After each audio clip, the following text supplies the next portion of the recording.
Hello friends, எங்கள் வீட்டில் பார்த்தீங்கன்னா 3 விதமான சாப்பாடு தான் இருக்கும் டெய்லியும்.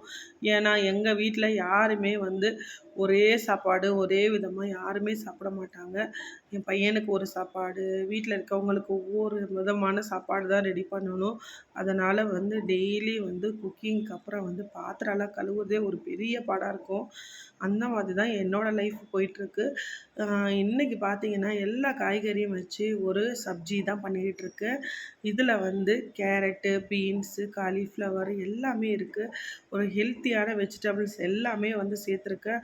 ஆனால் எங்கள் வீட்டில் யாரும் இந்த மாதிரி எதுவுமே சாப்பிடவும் மாட்டாங்க. வெஜிடபிள் பண்ணாலும் சாப்பிட மாட்டாங்க.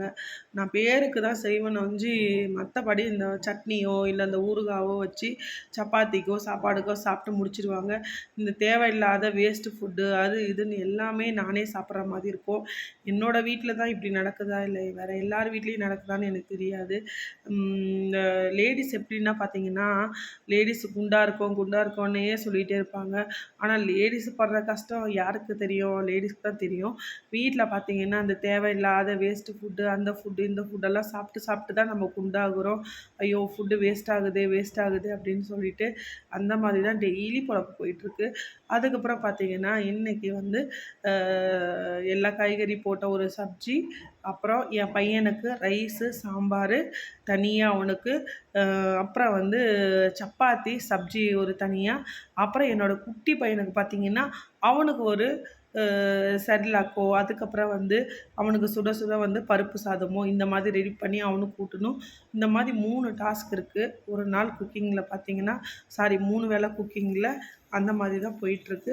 அப்புறம் பார்த்தீங்கன்னா ரெடி பண்ணி முடிச்சிட்ட சப்ஜியும். சப்பாத்திக்கு பார்த்தீங்கன்னா எப்போதுமே நான் சின்னதாக இலச்சதா சரித்திரமே இல்லை. சப்பாத்தி பார்த்தீங்கன்னா ஒரு பெரிய சப்பாத்தியாக இலச்சிட்டு 4ஆக கட் பண்ணி அதை அப்படியே பிளேட்டில் வச்சுருவேன். சப்பாத்தி சின்னதாக போட்டியா அப்படின்னு சொல்லி வேறு கேட்பாங்க. அதையும் வச்சுட்டு நான் சின்னதாக போடுறதுக்கெலாம் டைம் இல்லைன்ட்டு இப்படி தான் ஒரு பெரிய சப்பாத்தியை போட்டு 4ஆக கட் பண்ணிட்டா சின்ன சின்ன சப்பாத்தி ஆகிடும். சூப்பராக ஃபாஸ்ட்டாக டைமும் நம்ம சேவ் பண்ண மாதிரி ஆகிடும். ரொம்ப நேரமும் கிச்சனில் நிற்க வேண்டிய அவசியமும் இல்லை. யாரெல்லாம் இந்த மாதிரி டிப்ஸ் ஃபாலோ பண்ணுறீங்க அப்படின்னு சொல்லிட்டு கமெண்ட் பண்ணுங்கள். இது பார்த்திங்கன்னா சப்பாத்தி சின்னதாக போடணும்னு சொல்கிறவங்களுக்கு பார்த்திங்கன்னா இந்த மாதிரி போட்டு 4ஆக கட் பண்ணிவிட்டு சைஸாக கொடுத்திங்கன்னா சூப்பராக இருக்கும். அன்றைக்கி டேவும் சூப்பராக முடிஞ்சிடும்.